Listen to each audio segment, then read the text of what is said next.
Welcome back to my channel, everyone. My name is Kabir Aditya and I'm your lovely host. So as you know, we have a series going on, Dil Dosti Travel, where we talk about a bunch of Bollywood movies that have the theme of friendship, love, and where they're traveling. So we've already done Dil Chahta Hai, we've done Zindagi Na Milegi Dobara, and today we're going to talk about Ye Jawani Hai Deewani.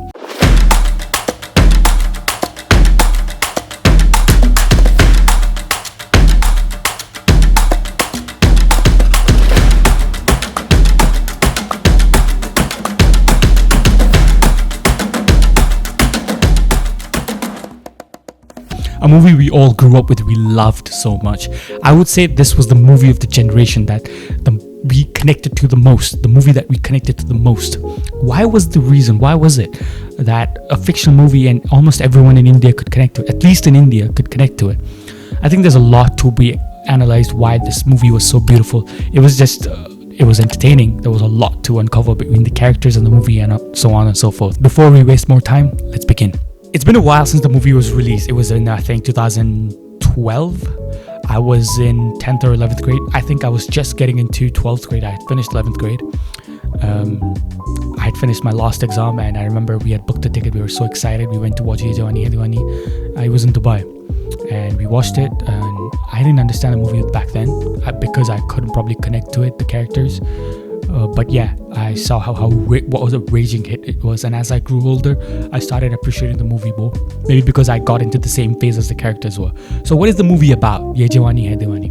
Before I begin that, for my non-Hindi audience, Ye Jawani Hai Deewani is saying the youth is beautiful. That's what it means. The Ye Jawani, this youth, Hai Deewani is Deewani is more like a word of beautiful, passionate. Passionate is probably the right word. This youth is passionate, kind of a thing. So yeah, let's begin. So the story begins with a character called Naina, played by Deepika Padukone.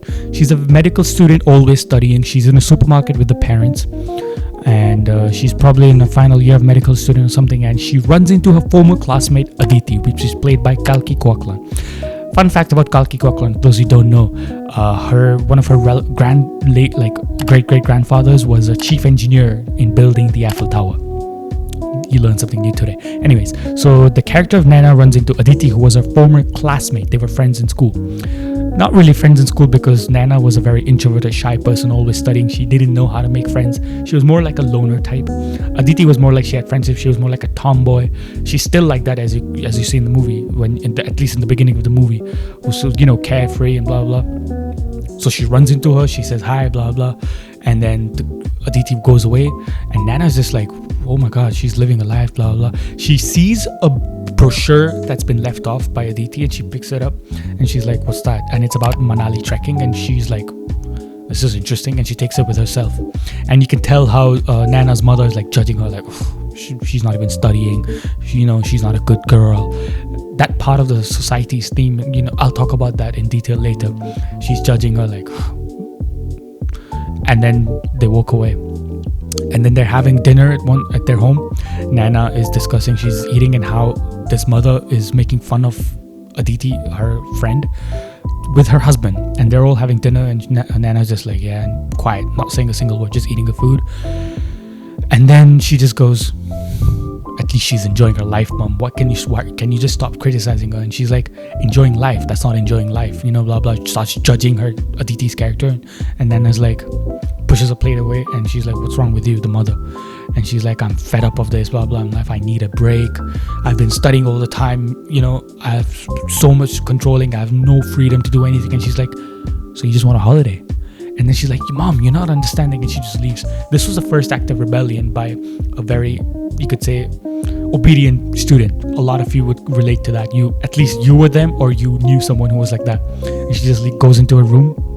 Late at night, she's scrolling through internet about this Manali trek, and she suddenly books a ticket. And next thing you know, in the next morning, cut to, she is gone. She leaves a letter to her mother, and she says, I'm sorry, I have to go. And she's gone to the Manali trek all by herself. She's going in a train. Cut to the train. The beauty of this movie is they run into each other. So Aditi is with her two other male friends, Bunny, Ranbir Kapoor's character, which is actually Kabir, and Aditya Roy Kapoor, which is Akash, I think Akash. Correct me if I'm wrong in the comment section. So Akash, Bunny, and Aditi, they were like a group, like the best of friends. And they are in the train, and Aditi runs into them, and they all hang out in the train, and they go to Manali trek, and they travel together. They all have fun, and they see a side of Nana that nobody imagined. They're like, oh my god, you're that student, obedient student. Everybody used to be like, wanted to be like you because you got the best grades. Everybody used to cheat on the exam by looking at your papers, blah blah, and all of that. They're all recalling their school memories, and how she realizes that she's done nothing in life. She's like, I've only studied. I don't know anything about how to make, friends, the banter. She's feeling very low about it, and then she kind of just isolates herself during a camp. She's studying there, and Kabir's character, Bunny's character, goes up to her like, why the hell are you studying? You're here, enjoy the moment, For him, it's easy, right? So he tells her, like, confronts, you should come have fun with us. We're all singing, dancing, cheering, everybody's vibing. She's like, I can't do this. I'm not good enough. She's like, come on, stop it. Stop blaming yourself all the time. We've seen a side of you that a lot happens in the movie, how her character is kind of changed. And he kind of reminds her, like, stop trying to compare yourself to anyone else. You are fine the way you are. Just smile and live your life happily. And she realizes that. She starts loving herself, and she's accepting herself, and because of that, she falls in love with Kabir's character. Typical, right? But you'll see why the beauty of the film is, what the beauty of this movie is. So cut to Ranbir's character. When she says, I finally want to confront him, he ends up showing that he has applied for a university abroad, and he's leaving without even telling Akash, his best friend. So Akash is like, why didn't you tell me? I would have also applied. He's kind of like clueless, but Bunny's like, I want to live my life, I can't just waste my time. And Nana is like, okay, he's living his life. I can't confront my love because he's going away in a few days. Aditi is very sad. We have to go back to the story where she actually had a huge crush, or kind of fell in love with her friend Akash, but Akash didn't know. Idiot boys. Akash didn't know, and he was, having fun with other girls, flirting with them. So she felt bad, and she just like accepts it, like, okay, this can never happen. That's it, we're done. And she realizes we have to grow older. So when Bunny says, I'm, going to university, everybody's like, Akash is like, how can you do that? Aditi's like, well, we have to grow older. Simple as that. That was the first moment where she just grow up.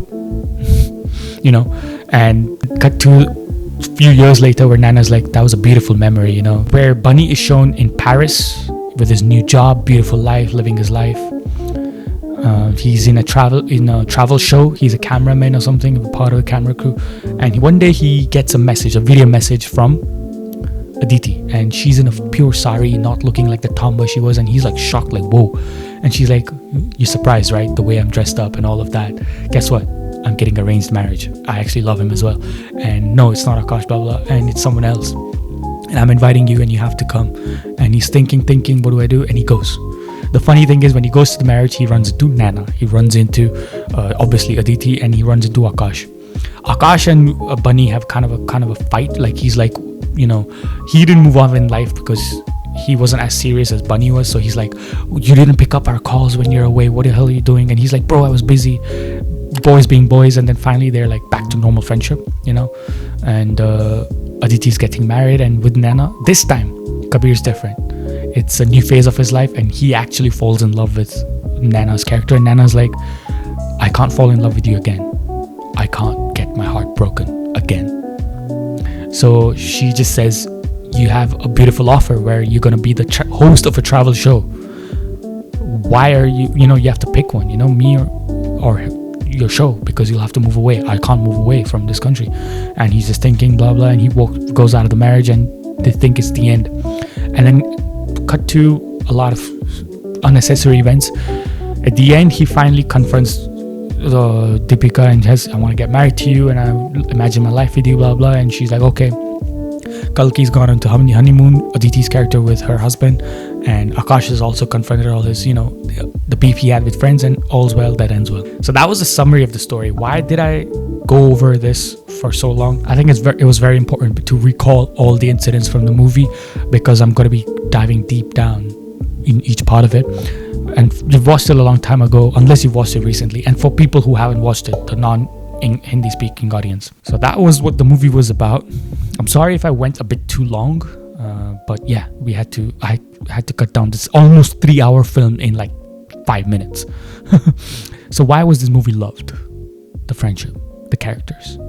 We've all wished to go on a trekking trip, camping, trek, mountains, train journeys, boys, girls, vibing, freedom, everybody's just being themselves, a youth. You just want to enjoy the moment. Who wouldn't connect to that in India? We love our mountains. We all think about going on trips with friends, traveling, and the train journeys are even more beautiful than the flight ones. Let's admit it. So obviously the characters, they could connect to it. And yeah, that friendship is just something I think it just hit it off right away. It was bullseye. They could have shown a road trip, but it's been done so many times. Flight trip, you don't vibe the same way. And of course, you're just students who finish university. You're not going to have enough money to just go into a flight, That's another reason people, the common man, connected to it. And then comes love. Why did we connect it to the love stories and stuff? We've all been like Aditi. We all have that crush during our school times, our university times, that we imagine our whole life with, but it doesn't get fulfilled. It's our first love, but it never gets fulfilled. You can never be together for whatever reason. Whether you're Aditi or you're Aditya, basically a male or a female, you can never have that specific crush, You can never have it. Simple. We've all been there. Then you've been like Nana. You couldn't confront it for whatever reason. You had to move out, new country, blah, blah. That's another love that we've been there. Nana was more like, I can't snatch away your happiness, your dreams, to forcing you into being with me and loving me, That's not what love is all about. So that was very beautifully portrayed. Like she had to just sacrifice love for her love. If you understand what I mean, We've all been there. Then I would say the beauty of this film was the way the women were written in the movie. Very strong characters. Not only the girls will relate to it, I think the boys will as well. For example, at least in the Indian society, the women are judged very harshly, probably harsher than the guys are judged in the society.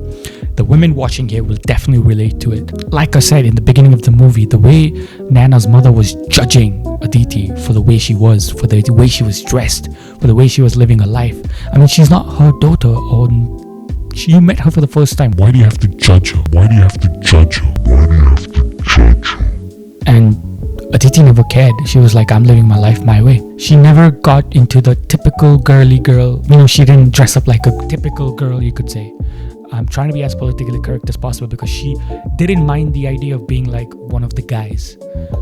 But you can understand she's still a girl because when she got her heart broken, she fell in love with her friend, and he never loved her back the same way. She got her heart broken. She's still a girl at the end of the day.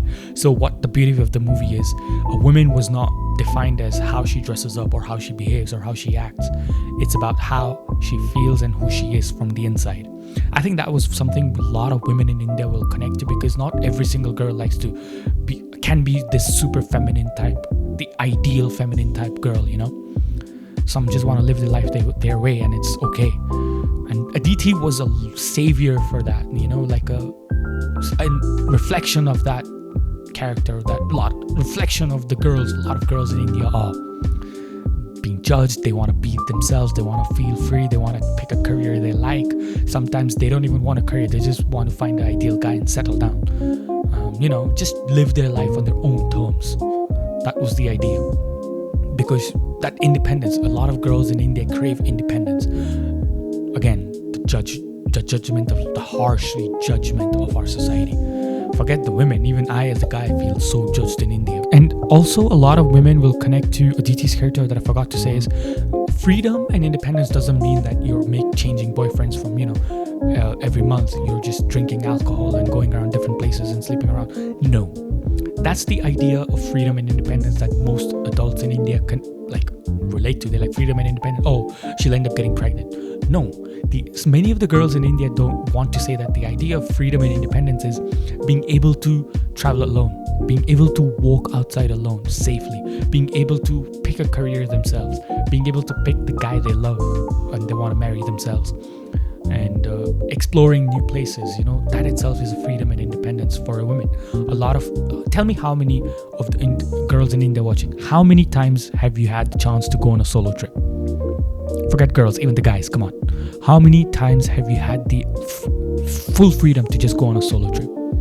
Regardless if you're a guy or a girl, put in the comment section down below.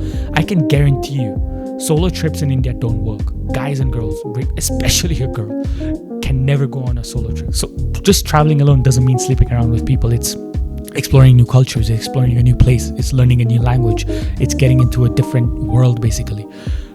So that's why I think Aditi's character was beautifully portrayed. She wasn't the kind of girl who was sleeping around, you know, or getting tossed around everywhere, getting drunk. She just wanted to live her life on her own terms. I think that's why the women of India will connect to her so much. That's the beauty of the character. The idea of freedom and independence doesn't mean, you know, what most society thinks. It's this. As a guy, I've dealt with that as well. And I think this is the idea that most girls, not only in India, will relate to. A lot of times in Europe and Western culture as well, when girls say they want to be free and independent, a lot of guys assume, oh, she just wants to, you know, have new boyfriends or, you know, get drunk in parties and all of that. No. A lot of women I know, when they say freedom and independence, it's them picking their career, them making their own money, them traveling to new places, trying new foods and blah, blah, blah. Simple as that. It's as simple as that. Just living life on their own terms in a positive way, in a more respective way. But people don't understand that. And I would say Nana was also another character people can connect to. Very, very strong, controlling parents. There's always a moment where you have those kinds of parents where you're always studying, no heartbreak, you know, no parties, not going around, not making boyfriends, or not meeting guys and blah, blah, and very strict parents. And one day you just lose your shit and you like pack your bags and just leave on a solo trip, you know. Every girl wants to do that. Forget girls, every guy also wants to do that. It's both of them. So the beauty of that character was, who wouldn't connect to that, you know? A lot of students I know in India just feel the same way. I know a lot of my cousins will be relating to that. And of course, besides the women, I think the men were also portrayed as men. I mean, we're idiots. We don't know if when a girl is in love with us unless and until she comes up and tells us. Avinash, it was not Akash, it was Avinash, Aditya Roy Kapoor's character. He was the same guy. Everyone knew around you that Aditi was in love with him, except him. And even Ranbir's character mentions that, like, everyone knew you were in love with, you know, Avinash, except himself. We've all been that guy. And also, we connect to Bunny's character because for him, marriage was like a prison. He couldn't fulfill his dreams of traveling the world. If he got married, for him, the idea of marriage was very mundane and boring and just living day-to-day life. But he broke that down, like thinking, no, marriage can be fun. I like having fun with you. I like living my life with you. Why don't you travel with me? Why don't you become like that co-passenger of my life, you know, with my life? So a lot of characters, a lot of men in India will connect to that character. And I think music was the beauty of the movie. I think we all love the music of the movie. I mean, there's a holy song, the beautiful holy song. There's a marriage song. There's a romantic track. There's a free vibing, like a traveling vibes kind of track. What more do you want? It's entertaining, it's telling the story, it's a vibe. I mean, every moment of the movie has a vibe and the song vibes with it. I'm not gonna go even say what songs are the best. Every single part of the movie has a beautiful song, I think, at the right time as well. This is something that I'm going to reveal in the movie that none of you noticed. A lot of my friends were shocked when they heard it. The costume. Again, a lot of people don't notice it. So, Ranbir Kapoor, in the first half of the movie, used to wear a watch on his left hand. And now you must be thinking, who cares? Why does a watch matter? Let me elaborate. So he used to wear a watch on his left hand throughout the first half. As soon as he's shown in Paris, right before the intermission, and then after that, the whole film of the second half, he's wearing the watch on his right hand. That was not a mistake. It was done on purpose. Now, a lot of you say, oh, it could be possible as a mistake, you know, the director didn't notice. But the whole entire second half, if there was a mistake, he would have worn sometimes on the left, sometimes on the right. And same mistake would have happened in the first half as well. It's not like they shot in a chronological order. Sometimes they probably shot the Paris scenes first, then they shot the Mumbai scenes first, which were in the first half, then they probably shot the Manali scenes last, or I don't know. A movie is not filmed in a chronological order all the time. It's filmed what's more convenient and what's better for the budget and what actors give their dates and what matches. A lot of things have to take place, and then the editing table shows that way. For example, the movie Rockstar, it was shot in reverse. At the end, when Ranbir Kapoor has long hair, that was what the first shot that he gave, and then slowly when he was cutting his hair down, that's when the previous scenes were shot, like the beginning of the movie was shot. That's the beauty. That's how the directors sometimes work. It's how it is. So in the whole first half, Ranbir Kapoor wore the watch in the left hand. In the whole second half, Ranbir Kapoor wore the watch on the right hand. This was not a coincidence. I'll tell you why. If you notice, Ranbir Kapoor's father, Farooq Sheikh, the late Mr. Farooq Sheikh, he used to wear a watch on the right hand. Now, he generally wears it on the right hand outside the movies and within the movie as well. Ranbir Kapoor always wears it on his left hand. Now, in the second half, we know Ranbir's father passed away. We also know Ranbir's character couldn't attend his father's funeral. He's very upset about it. So, you're getting my point, right? So, in order for his love for his father, he starts wearing the watch on his right hand, just like his father used to in the movie. That's the reason for that. That's a character progression, which you see. I don't know who noticed, if the director knows this about this or not. I want the director to discuss this one day with Ayan Mukherji and ask him, was this on purpose? At least I noticed it. So if you comment on the comment section down below, and if you share this video as much as you can, and like this video as much as you can, one day this video will reach Ayan Mukherji or Karan Johar, and they'll finally be able to answer whether this was true or not, what I just said. And from that, this is the end of the video, and I hope you all enjoyed the video. I hope you all didn't get bored any of the part of my video. And why don't you go watch YEH JAWAANI HAI DEEWANI again, just to see what I'm saying is correct. I've seen it at least 3-4 times, so I can tell you, I can assure you. So like this video as much as you can, share this video as much as you can, so we can make this video reach Ayan Mukherji and Karan Johar, and they can finally answer the question, was this done on purpose? Until the next video, take care.